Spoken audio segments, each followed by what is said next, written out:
أعوذ بالله من الشيطان الرجيم بسم الله الرحمن الرحيم.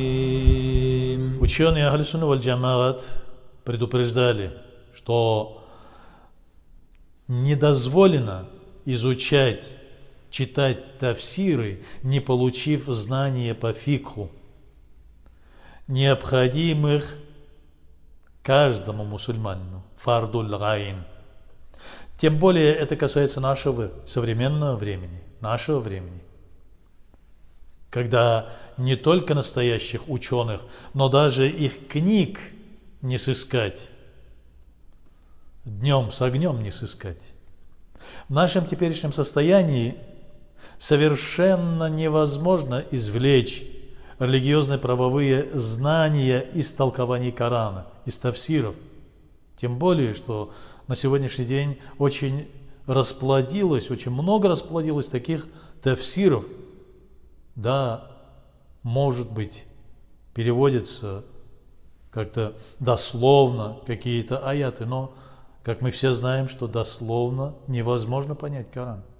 Есть очень много аятов, в которых скрыто сокровенное знание.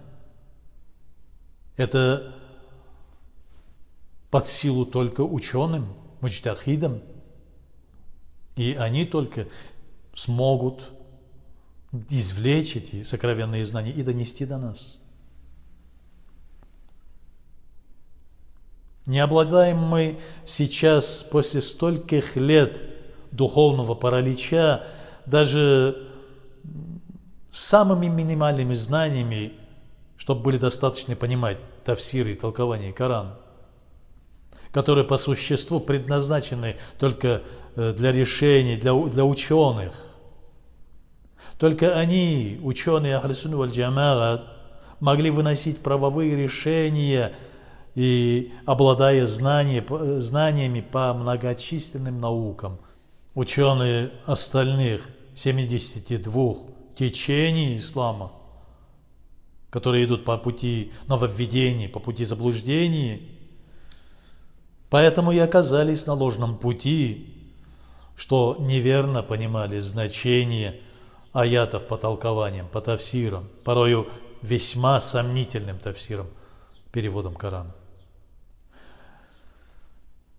Теперь представьте себе обычного мусульманина, изучающего религию по тафсирам, который принимается за изучение тафсиров. Куда его выведет такое занятие, если даже ученые не всегда правильно понимали и выносили правильные решения? Куда выведет простого мусульманина изучение тафсиров, исследование этим тафсирам? Более того, многие из этих так называемых ученых сошли с пути истины, даже когда предметом их изучения были лучшие толкования Корана.